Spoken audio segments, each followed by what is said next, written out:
Bom dia, boa tarde ou boa noite. Eu sou a PCNP Juliana, de Biologia, da Diretoria de Ensino de Mauá. O ATPC de hoje ele vai tratar de recuperação e aprofundamento. Mas antes de a gente começar a falar da pauta em si, que eu proponho aqui, eu quero agradecer muito a todos os professores que estiveram aqui semana passada. Sejam bem-vindos. Quem não me conhecer, quem não participou do ATPC da semana passada, eu sou essa pessoa que está numa fotinha ali no canto. Quero começar falando para vocês das avaliações que vocês fizeram através do Google Forms. Então, as perguntas aí foram poucas e eu acho que eu consegui tirar bastante coisa muito importante para retomar nesse ATPC, para falar para vocês e para compartilhar aqui. A primeira pergunta foi qual sua escola? Então tivemos respostas aí das mais diversas escolas, tanto de Mauá quanto de Ribeirão e Rio Grande da Serra. Qual a disciplina que leciona? Nós tivemos professores de ciência, química, física, biologia, tivemos professores de matemática, tivemos aí professores de eletivas, muitos professores que lecionam mais de uma disciplina ao mesmo tempo. Muito legal, achei isso. Quanto às avaliações que vocês fizeram aí em relação às orientações, 62%, que foi a grande maioria, responderam que foram boas as orientações, 25% que foram ótimas, 11,9% que foram regulares e 0,6% que foram ruins. Não sei se vocês perceberam, mas nesse primeiro questionário eu não pedi para ninguém se identificar com o nome, ninguém se identificar com e-mail, a menos que tivesse alguma dúvida. E eu fiz isso justamente pensando e querendo dar essa liberdade de vocês avaliarem sem ter que ficar pensando, nossa, mas ela vai saber que sou eu. Eu quero que vocês fiquem bem tranquilos em relação a isso. Eu quero que vocês sempre façam as avaliações de vocês a respeito dos ATPCs com sinceridade e para que eu possa realmente melhorar. E agradeço muito todos as sugestões, os comentários, as críticas que houveram. Então, as dúvidas que os professores apontaram e aqueles que deixaram o e-mail, eu tentei responder na quinta-feira mesmo passada, essas dúvidas. As sugestões, tiveram muitos professores aqui que falaram para mim que o som não estava muito ruim. Espero que esteja melhor, porque eu estou usando agora um microfone para fazer essa apresentação. E para curiosidade de vocês, essa apresentação que eu faço aqui, eu faço ela através do próprio PowerPoint. Eu vou dividindo ela em partes e no final eu junto todos os vídeos produzidos em um vídeo só que forma o ATPC. Tá? Eu divido em vídeos de mais ou menos uns 10 minutos. Eu quero agradecer muito todos os comentários positivos, todas as críticas construtivas que eu recebi. Me falaram muito que gostaram do ATPC, me desejaram ser muito bem-vinda, né, nessa mudança aí. Para quem não sabe, eu entrei na diretoria de ensino agora no mês de março, uma semana antes da pandemia. Então, na semana seguinte, eu já estava trabalhando de forma remota aqui em casa, que é da onde eu estou gravando. Moro em Ribeirão, né? E tô aprendendo muito, tá sendo difícil em alguns momentos, muito desafiador, mas eu tô aprendendo bastante com esse momento de descoberta de novas tecnologias, de novas ferramentas, novos aplicativos, de como fazer esse ATPC de forma remota, que é muito difícil eu estar aqui, estou falando com vocês e olhando para a tela do meu notebook. Então, a gente se sente um pouco travado. Não sei se todos estão fazendo videoaulas, mas quem está fazendo com certeza sabe das dificuldades que é, e eu recebi muito incentivo para prosseguir, para continuar, sugestões de melhorar a dinâmica dos momentos de ATPC. Então, pessoal, eu espero que esse ATPC seja melhor do que da semana passada e espero estar melhorando a cada semana. E eu preciso da avaliação de vocês, do que vocês estão achando, das sugestões para a gente ir melhorando cada vez mais, tá bom? Então, vamos retomar agora na apresentação. Então, a pauta formativa vão ser sobre as duas avaliações aí principais que a gente faz, né, nos momentos de aula, e vou falar das ferramentas voltadas para a ciência da natureza, algumas indicadas por alguns professores e algumas que eu já tinha conhecimento, já tive aí uma experiência de usar também, que acho que são válidas. O objetivo com essa pauta de hoje é que a gente possa discutir sobre essas avaliações. Eu quero subsidiar, ajudar vocês aí de pensar um pouquinho, refletir e que a gente possa fazer uma discussão saudável de como a leitura e as habilidades matemáticas básicas podem ajudar nos nossos componentes curriculares e demonstrar algumas ferramentas aí que podem ser utilizadas, química, física ou biologia. Eu parto aí então dessas duas questões: o que é avaliação diagnóstica e o que é avaliação processual. Bem, então, as avaliações que são diagnósticas, elas são realizadas no início de um determinado momento da escolaridade, para ver se foram aprendidos os conceitos, as habilidades, as aprendizagens que são relativas a um percurso anterior. Então, como nós vamos retomar aí as nossas aulas presenciais somente em julho, nós faremos uma nova avaliação diagnóstica a respeito dos conhecimentos adquiridos pelos nossos alunos ou não adquiridos, né, também pelos nossos alunos nesse período pandêmico. Isso é muito importante que a gente faça no retorno às aulas. E a avaliação processual é aquela que vai acontecer ao longo do percurso ou dos processos de ensino e aprendizagem, né? Então, ao decorrer das atividades que a gente vai realizando, a gente vai avaliando os processos.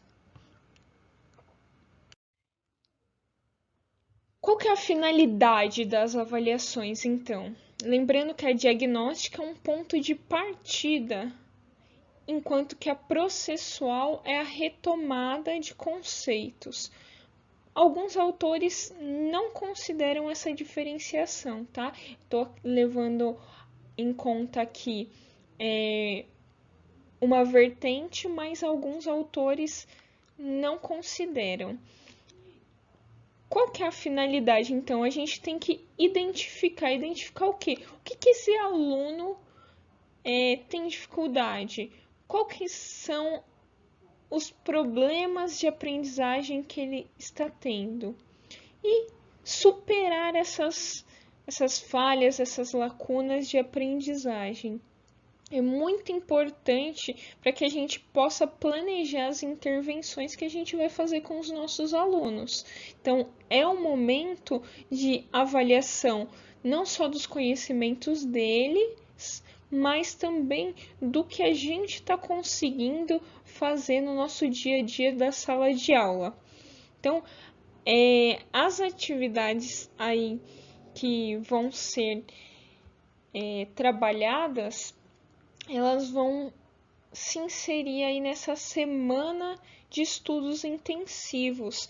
E essa semana ela está planejada para acontecer na semana que vem. Toda semana que vem é a semana de estudos intensivos, onde a gente vai retomar essas avaliações que a gente conseguiu fazer até esse momento e vai trabalhar nas dificuldades que os alunos vêm apresentando em relação a elas. Então, eu tenho habilidade e eu tenho aquilo que o aluno precisa aprender. Professores, eu quero propor então que a gente faça uma interação aqui pelo próprio YouTube. Durante a reprodução desse vídeo, do horário a partir das 9h45, eu vou estar aqui dando uma olhada também, interagindo com vocês, mas nós estamos em muitos, foram 160 respostas aí ao meu questionário. Então, eu imagino que tem muita gente vendo esse vídeo e é muito importante que as outras pessoas também tenham acesso ao que os outros estão fazendo. Então eu proponho aí que vocês respondam. Como que você busca resolver as dificuldades do estudante ou dos seus estudantes nesse momento? Que tipos de atividade vocês estão desenvolvendo para sanar essas dificuldades? Quais os resultados vocês estão obtendo? Eles são positivos? Eles não são positivos? Conta aí pra gente um pouquinho como que está sendo a sua experiência. Vou dar aqui 5 minutos para que vocês façam essa interação.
Muito obrigada a todos que responderam. Tenho certeza que a interação vai ser ótima e que as contribuições de vocês são muito, muito valiosas.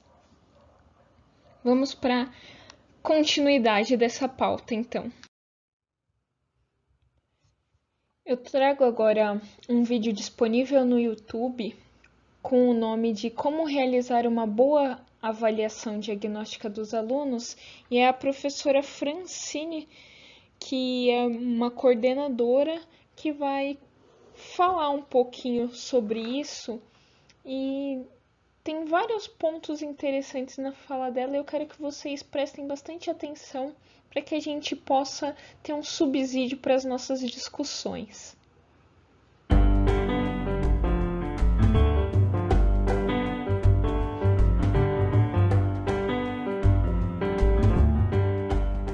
A avaliação diagnóstica, na verdade, ela serve para a gente poder observar as habilidades que o aluno desenvolve em relação às expectativas de aprendizagem do ano anterior.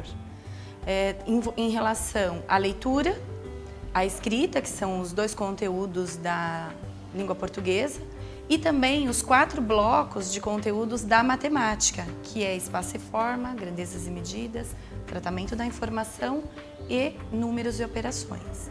É lógico que você, dentro de uma série, você sabe o que você vai trabalhar, mas muitos alunos estão abaixo daquilo que é esperado, outros estão até além e outros estão naquele padrão. Você não pode começar a dar aula sem que você faça uma avaliação deste aluno. Independente da época que ele entre, você precisa fazer essa avaliação. A gente dá para os alunos um texto informativo, geralmente, onde eu vou avaliar a habilidade do aluno de localizar uma informação explícita ou de inferência ou implícita. Dentre esses alunos, há alguns que, por exemplo, não conseguem ler de forma autônoma, ler por si mesmo, que nós chamamos. Então, aí neste caso, nós fazemos um trecho de ou uma quadrinha, uma parlenda, uma musiquinha, onde a gente solicita para o aluno uma leitura de localização. Então, localize para mim uma determinada palavra que o aluno, já que ele não lê convencionalmente, ele vai tentar associar o início e o final da palavra para localizar esta palavra. No segundo ano, quando eu dou um bilhete, eu quero avaliar se essa criança consegue escrever de acordo com as características do gênero do bilhete e da linguagem específica do bilhete. Então ele tem que entender o que compõe um bilhete, né? O destinatário, o remetente, a mensagem. Num terceiro ano, eu quero avaliar logo no início a coerência desse texto, se ele está numa sequência lógica. No quarto e quinto, da mesma maneira, só que aí eu já exijo algo mais. Já vou exigir a pontuação e a ortografia também, além da coerência e as características do gênero. No caso do primeirinho, como eu trabalho para avaliação o bloco de números e operações, então o meu foco vai ser o ditado de números para saber se essa criança tem essa noção da sequência numérica e da contagem e da identificação aleatória de um determinado dos números, né? Já no segundinho em diante, aí já envolve todos os blocos de conteúdo, então há questões com situações problemas, questões com cálculo, também com ditado de números. Nós tabulamos esses resultados para a gente partir para um trabalho de planejamento das ações em função do resultado. A princípio, a gente observa o geral da série, como a série está num percentual de todas as questões envolvidas, de todas as habilidades, como ela está no geral. Depois a gente parte para cada questão, qual é a questão que mais foi problemática naquela determinada série. Sempre a gente trabalha no coletivo, né? Sempre para a série, em reuniões, que já dá subsídio para o professor fazer o mesmo com a sua sala. Depois que a gente partir de qual é o problema geral da sala, a gente pega uma, duas habilidades que vão dar um pontapé inicial para o trabalho. E depois a gente vai para o individual. Quais são os alunos daquela série, daquele ano, que necessitam de mais intervenção? É extremamente extremamente importante esse levantamento desse diagnóstico, porque dentro de uma mesma sala eu tenho diversas situações de aprendizagem. Para uma criança que não lê convencionalmente, eu vou ter que trabalhar de uma maneira, ou que não escreva convencionalmente. Para aquela que está, por exemplo, num texto de memória, vou ter que trabalhar de uma outra maneira. Para aquela que está iniciando uma produção de texto ou que está começando a ler com autonomia, eu também preciso trabalhar de uma outra maneira. Então, o que eu faço? Eu penso numa aula e eu vou adaptar aquele mesmo conteúdo para todas as situações que eu tenho em sala de aula. Por isso que é extremamente importante eu saber o que eu vou fazer com cada situação de aprendizagem. Ela ocorre no início do ano mesmo, porque o diagnóstico é quando o professor não conhece o aluno ainda. As demais avaliações não deixam de ser uma forma de você diagnosticar o conhecimento do aluno, mas aí a gente já usa o nome avaliação processual. Nós, enquanto escola, fazemos a cada 30 dias para que a gente possa monitorar se aquilo que foi planejado de fato está dando certo. Se nós percebemos que naquela avaliação mensal não está dando certo, a gente reduz aquele grupo e revê de uma forma diferente para trabalhar essas hipóteses, né? Estratégias diferentes.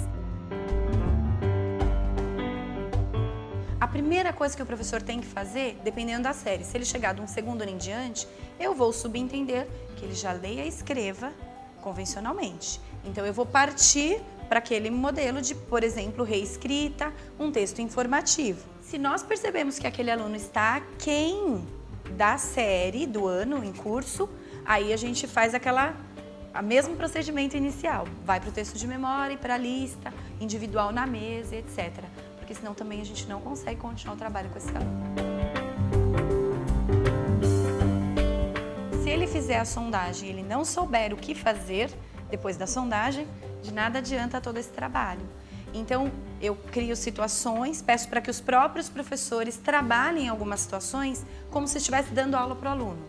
Então, alguns professores vão fazer uma modelização em cima daquilo que é necessário fazer. É impossível um professor entrar numa sala de aula sem se planejar. E para que ele possa se planejar, ele precisa fazer a sondagem inicial. É como o médico, ele não pode te dar um tratamento sem te examinar e saber o que você precisa.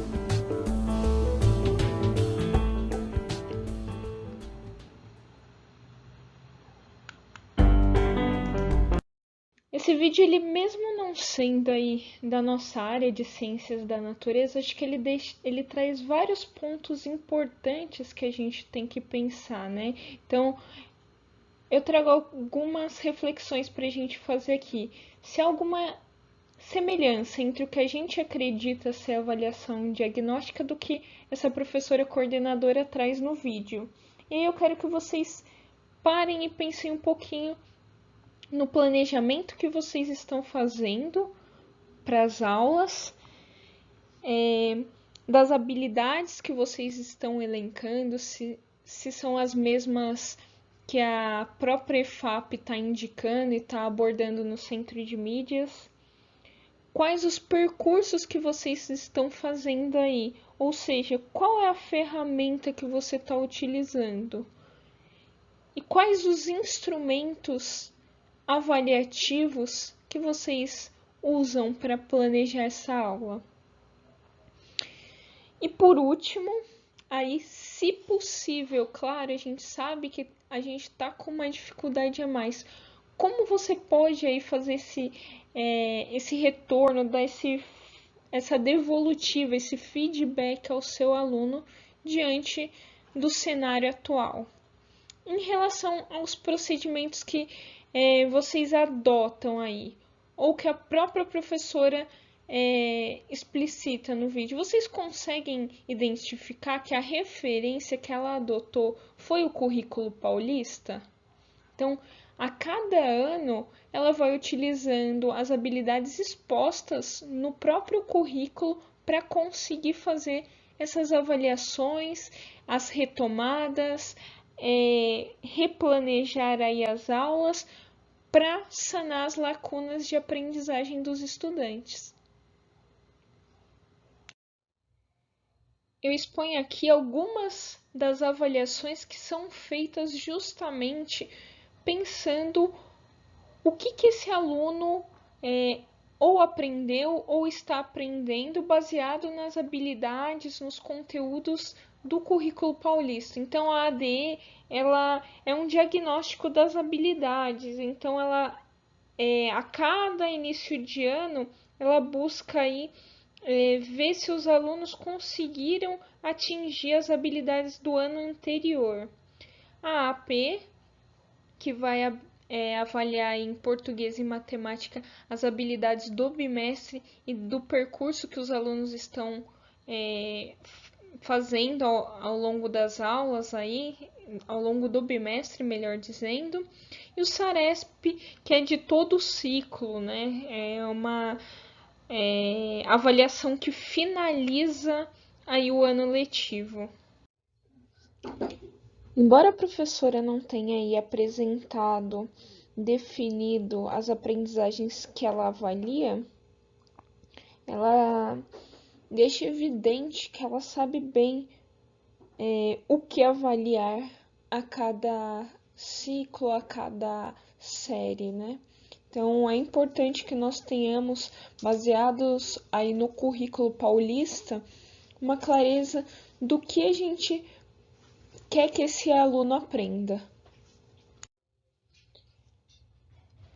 Para reflexão dos resultados das avaliações, eu trago para vocês assim a competência leitora e as habilidades matemáticas básicas, elas são muito importantes para todos os componentes, porque aí elas trazem para a gente se o aluno consegue identificar as ideias centrais no texto, se ele consegue fazer inferência, se ele consegue comparar a visão expressa por diferentes textos. E é muito importante ter habilidades matemáticas básicas em todos os nossos componentes de ciência, pelo menos uma parte aí dentro dos componentes, né, das nossas disciplinas, nós temos cálculos básicos para os nossos alunos fazerem e às vezes até alguns cálculos mais avançados, diria que na disciplina de física. Então,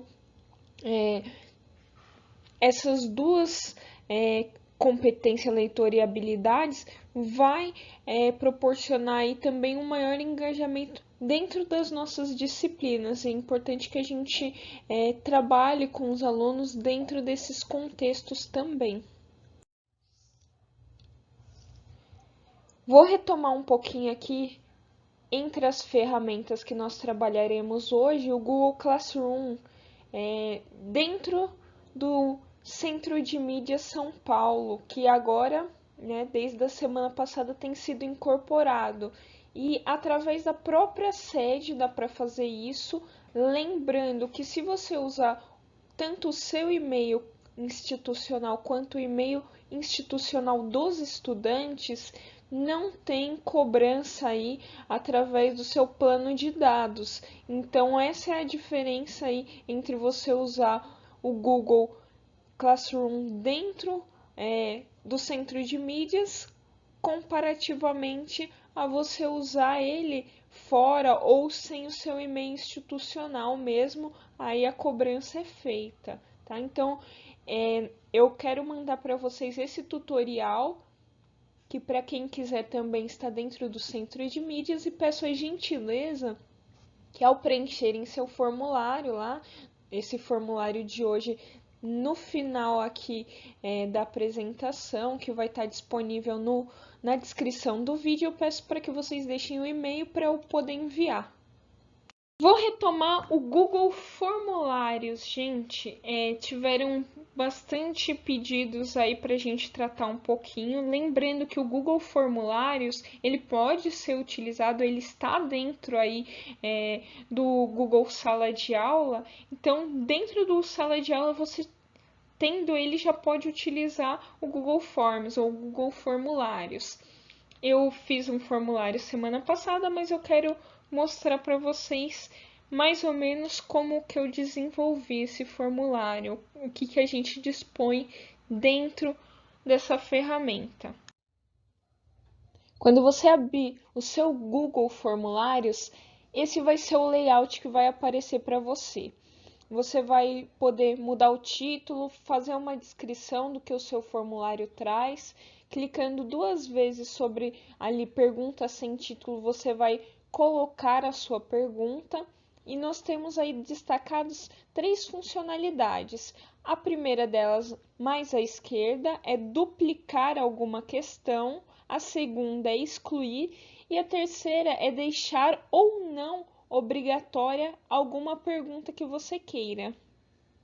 Então, nós temos vários tipos de questões que a gente pode escolher para fazer dentro desse Google Formulários. Então, eu tenho a múltipla escolha como destacado, mas eu tenho respostas que podem ser curtas, parágrafo, caixa de seleção, lista suspensa, fazer o upload de algum arquivo que você já tem aí a respeito de questões, né?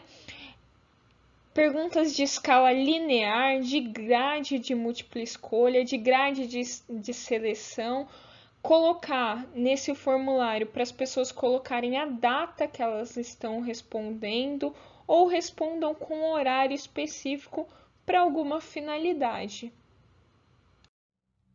Do lado direito aí da pergunta que você está fazendo, a gente ainda tem esses ícones, então de adicionar uma pergunta, outra pergunta, né, no caso, de importar alguma pergunta de um formulário que você já tenha feito, de adicionar aí um título, uma descrição para aquela pergunta, ou para as próximas perguntas, de adicionar uma imagem, de adicionar um vídeo do próprio YouTube. Já quando você clica nessa opção aqui, dá para escolher tanto do computador quanto do YouTube, ou adicionar alguma seção que você queira. Nós temos na parte superior direita do Google Formulários, então dá para visualizar, que é aquele olhinho. Ao lado a gente tem uma paleta, que são as opções de tema. Então, se você quiser colocar uma imagem para o seu cabeçalho, se você quiser mudar a cor do seu tema, se você quiser mudar a cor do plano de fundo desse questionário, quais fontes você achar melhor dá para utilizar.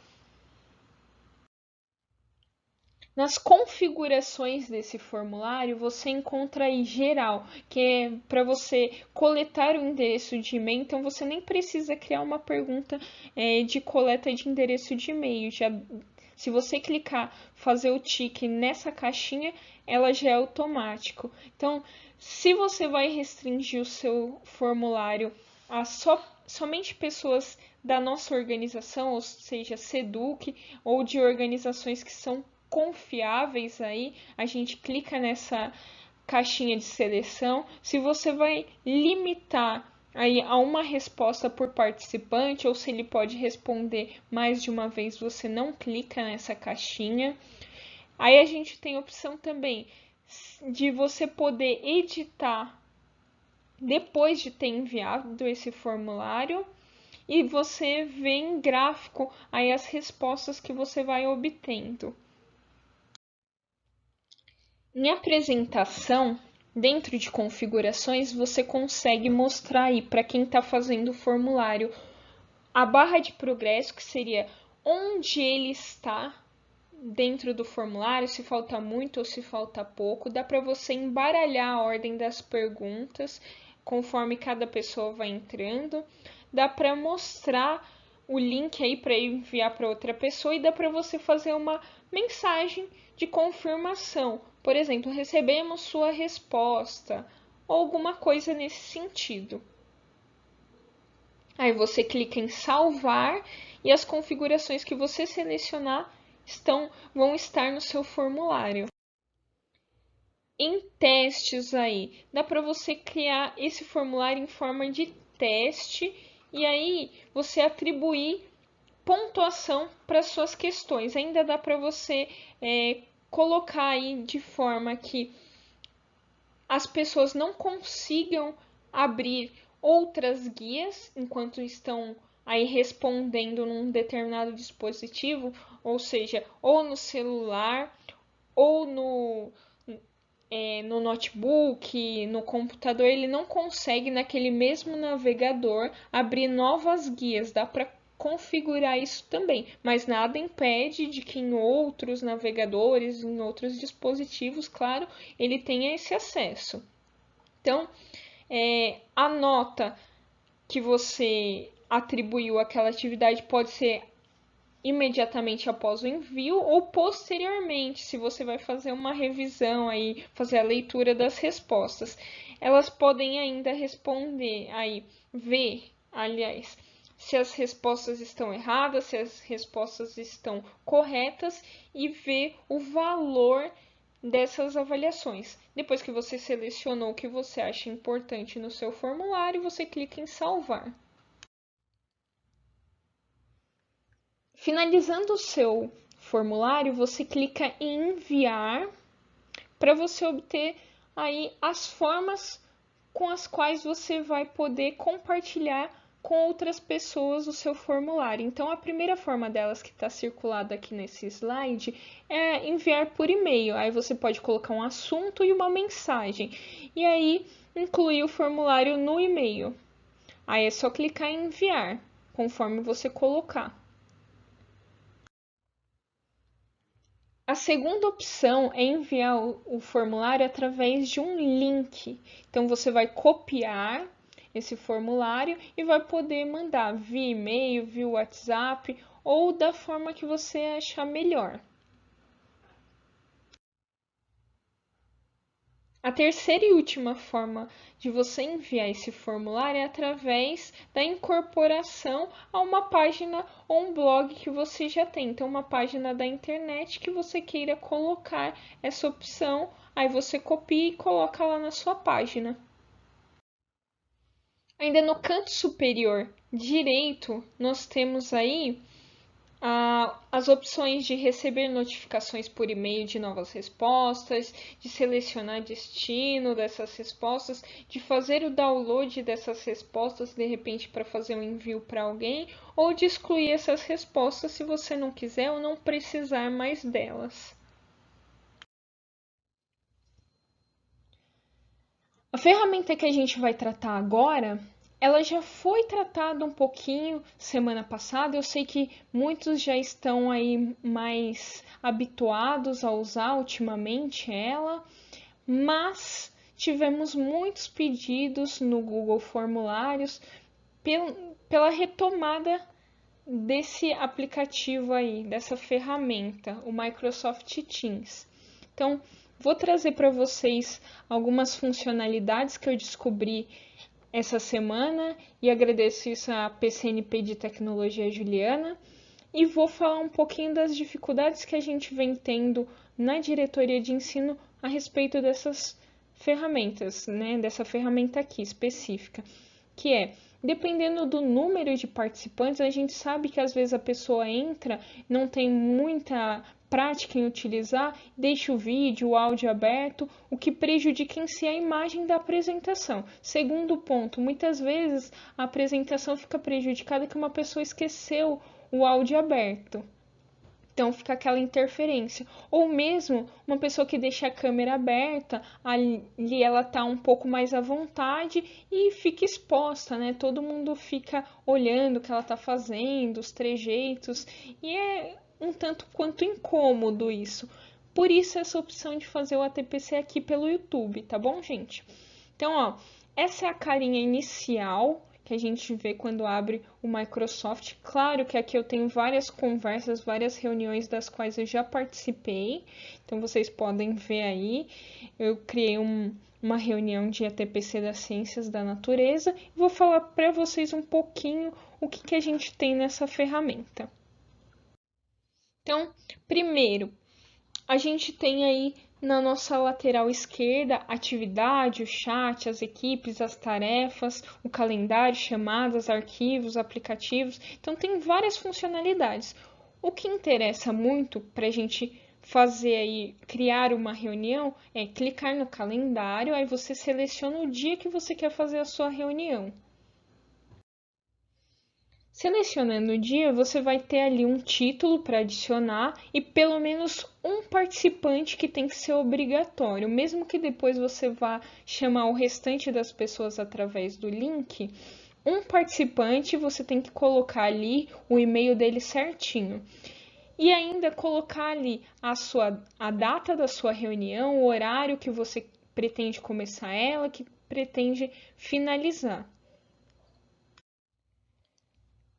Depois de finalizado o preenchimento dessas informações que são as básicas para você criar essa reunião, você clica em enviar e aí a sua reunião vai ser salva no calendário.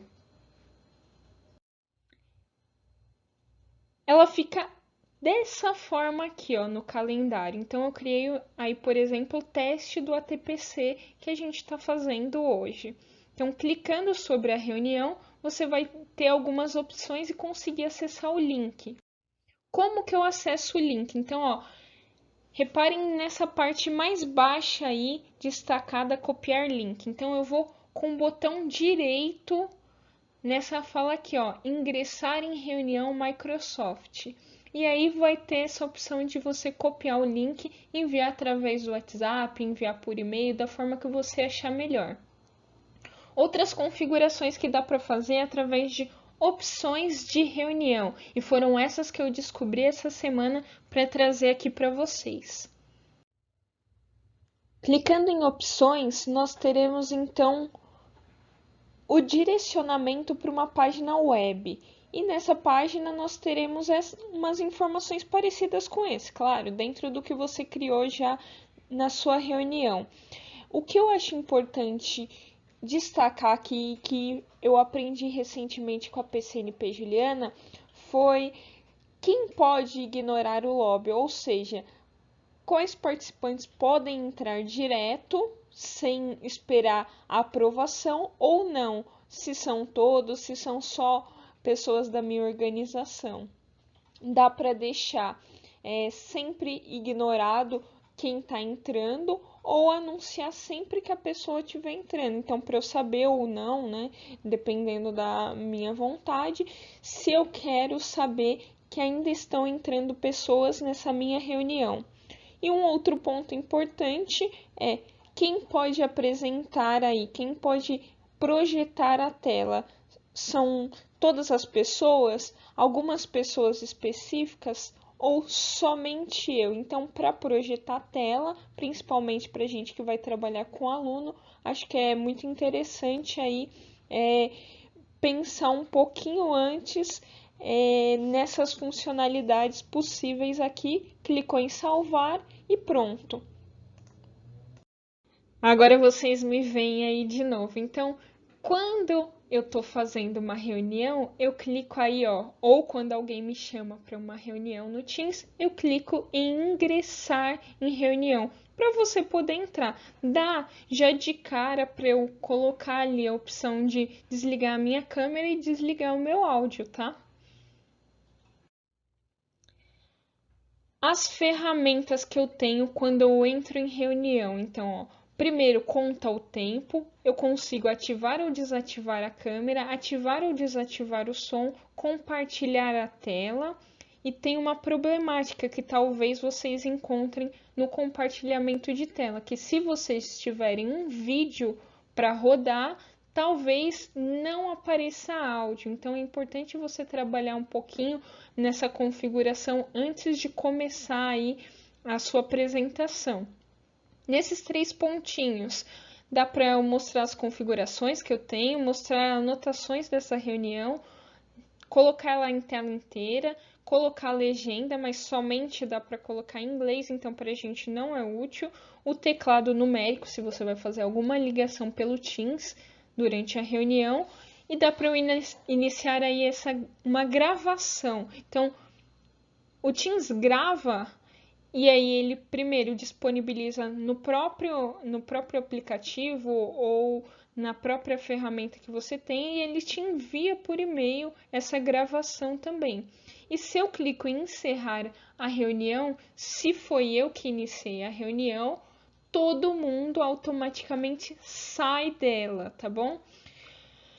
Ainda dá para eu colocar aqui mostrar a conversa de chat, né, do chat durante a interação, se você quiser apresentar e deixar as questões, por exemplo, para serem feitas no chat, dá para eu ver quem já entrou, né, mostrar os participantes e desligar, encerrar a ligação aí. Então, se você iniciou uma reunião que você foi chamado, para você sair, basta clicar em desligar. Se você, porém, iniciou a reunião e quer encerrar ela, você clica naquela outra ferramentinha que eu falei antes, que é encerrar em reunião ali, encerrar reunião, e aí finaliza para todo mundo. Eu trouxe aqui mais uma ferramenta e esse vídeo que eu vou passar é um resuminho do que você consegue encontrar e fazer dentro dela.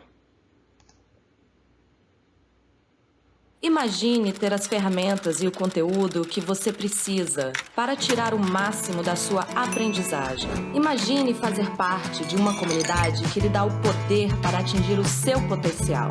Seja você professor ou estudante, sua jornada começa com GoConquer. Crie conteúdo dinâmico com nossos mapas mentais, quizzes, notas, flashcards e slides e desenvolva sua própria aprendizagem. Nossas ferramentas permitem que você desenvolva ideias, teste suas habilidades, acompanhe o progresso e melhore o seu potencial de aprendizagem. Encontre recursos relevantes para a sua jornada em nossa biblioteca comunitária. Compartilhe com amigos, grupos, o mundo inteiro ou mantenha privado. É a sua jornada. Você escolhe para onde ir. Se você quer aprender em casa, na escola, na universidade ou no trabalho, a ideia é simples. É você assumindo o controle. Junte-se a milhões de estudantes e educadores de todo o mundo. Aumente o seu conhecimento ainda mais com GoConquer. Esse é o endereço da GoConquer. É importante que vocês saibam que você pode entrar usando uma conta Google, pode entrar com o Facebook e é uma ferramenta disponível online, ou seja, não gasta a memória nem do seu computador, nem do seu celular. Entrando no GoConquer, eu vou ter esse layout. Vocês vejam aqui que eu deixei na parte superior o endereço dessa ferramenta e aí eu consigo participar de grupos, eu consigo ter várias visualizações, inclusive dos mapas, dos fluxogramas, enfim, do que eu já criei. Então, para eu criar um novo, eu clico como destacado aqui nesse slide em criar. Você vai ter disponível todas aquelas opções que foram faladas no vídeo. E aí, aqui do lado direito, eu coloquei para vocês quando se clica em mapa mental, como aparece a página. Eu, particularmente, amo avaliar através de mapas mentais, passo os mapas mentais para os meus alunos fazerem, dou dicas para eles e acho que é uma forma muito fácil de você colocar um conteúdo resumidamente. Então, às vezes, o entendimento através de um mapa mental, ele é muito prático, né? Então, o que eu tenho aqui, ó? A gente pode observar que é uma ferramenta fácil. Você clicando 2 vezes, você já começa a digitar o texto, a parte principal do seu mapa, o tema que ele vai abordar. E clicando no maisinho, você vai adicionando várias ligações para o seu mapa.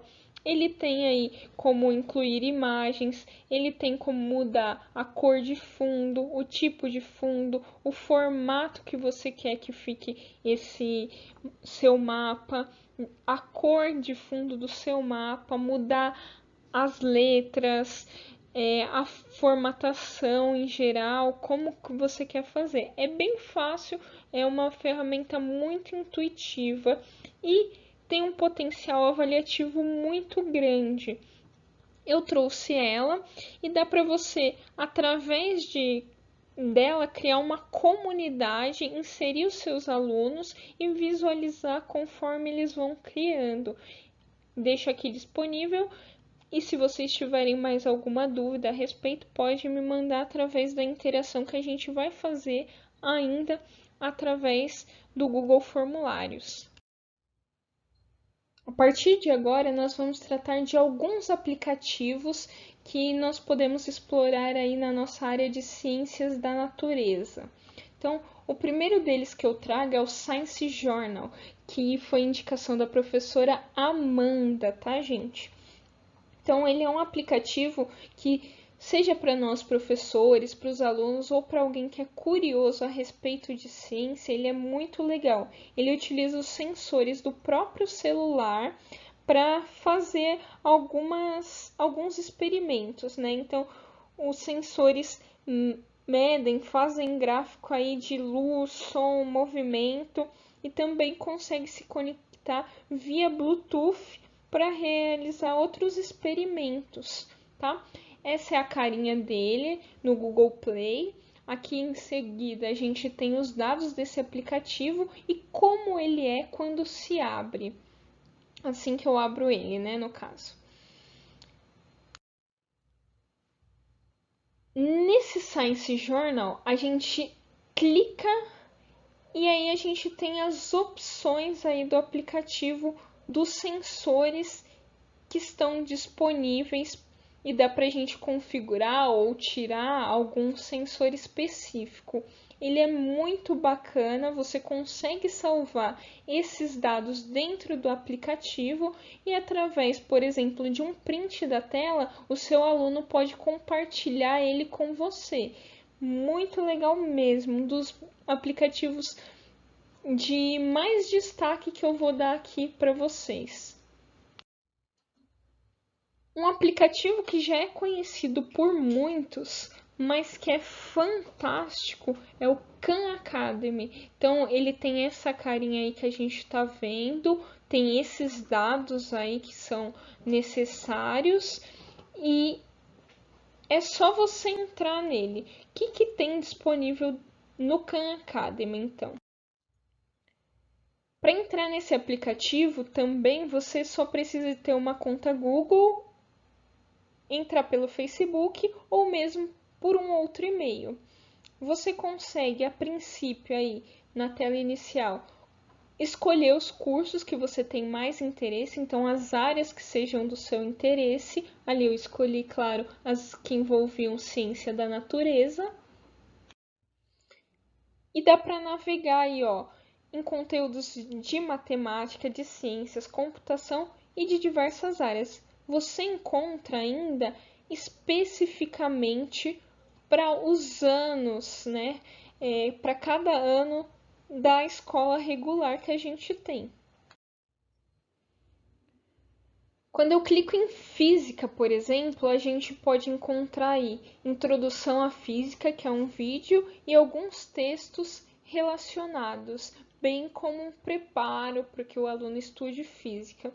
Além disso, nos conteúdos de física, eu posso encontrar movimento, eu posso encontrar força, centrípeta e gravitação, por exemplo, né? Trabalho e energia, impactos e movimento linear, torque e momento angular, oscilações e ondas mecânicas, entre tantos outros conteúdos que eu tenho. Assim também é para física, para biologia e para ciências. Além disso, eu consigo encontrar questionários aí. E aí o aluno consegue responder referente àquilo que ele estudou no aplicativo e consegue tirar um print e te enviar. E você pode até considerar como uma das suas formas de avaliação. Claro, fica a critério de cada professor se isso é viável ou não.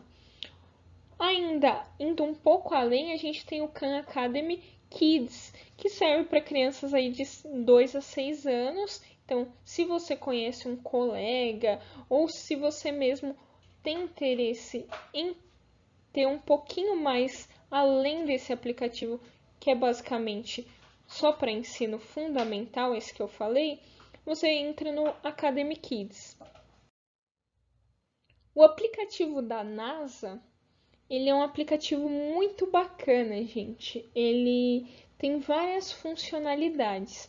porém ele só está disponível, o original, claro, o NASA oficial, ele só está disponível em inglês. Então você entrando, você vê você tem que aceitar aí uma política que eles têm.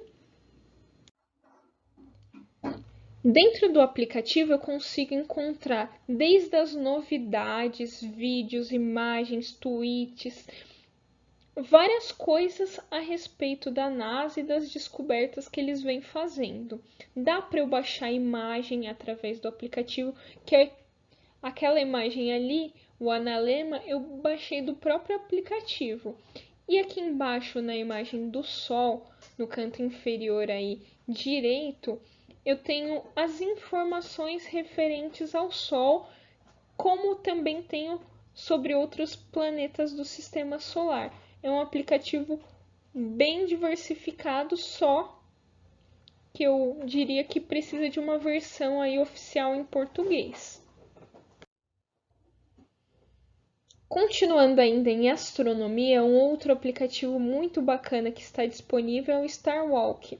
Então, esse aplicativo ele mostra o céu em tempo real. Então, se você configura ele na bússola e aponta para o céu, você consegue ver o que está no céu naquele momento. Então, trabalhar astronomia com ele é muito bacana.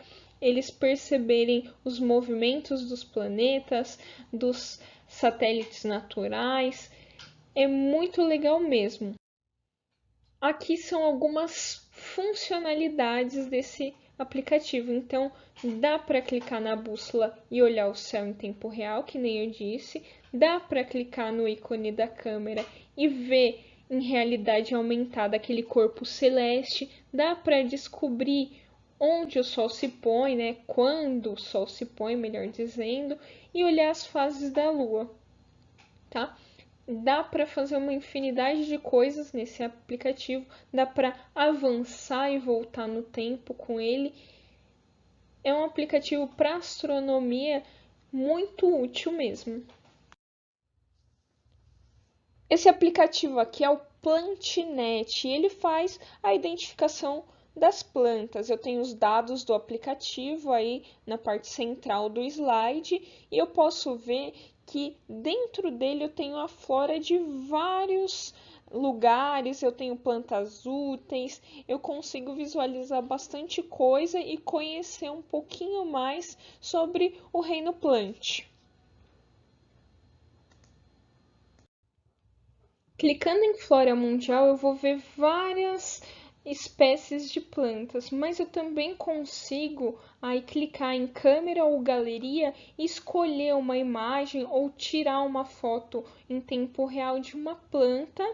E aí, a partir disso, eu escolho que órgão que eu quero que através de qual órgão, na verdade, essa foto vai identificar a planta. Então, tem a opção de folha, flor, fruta, casca, tipo biológico ou algum outro, né? E aí, esse aplicativo traz para mim a identificação dessa planta. Eu testei ele várias vezes, gente, e deu certo em todas as plantas que eu fui testando. E esse é um exemplo, inclusive, do teste que eu fiz. Então, a partir do momento que é identificada essa planta, você pode pedir várias coisas para o aluno, fazer quadros comparativos, pedir para ele buscar mais informações a respeito daquela planta. Dá para fazer bastante trabalhos a partir disso. Quero agradecer muito a atenção de vocês. Esse ATPC demorou muito para ser feito, gente. Várias regravações, vários erros, várias falas erradas que eu fui, não tá bom, volta, não sei o que. Meu marido que tá aqui em casa, que teve que ouvir eu repetindo a mesma coisa 1000 vezes e ainda acho que não tá muito bom, acho que ainda pode melhorar muito. E quero que vocês me deem esse feedback aí do que vocês acharam, do que vocês gostaram, do que pode melhorar através do Google Formulários que eu vou disponibilizar aqui na descrição do vídeo. Lembrando, gente, tomem muito cuidado porque tem circulado muitos formulários por aí e eu peço que vocês tenham atenção com isso, e o meu vai estar disponível aqui, a menos que seja de uma fonte confiável a vocês, sigam o formulário através dos links disponibilizados pelos próprios PCNPs, tá bom? Agradeço muito aos professores que acompanharam e tenham um ótimo dia, uma ótima tarde, uma ótima noite aí.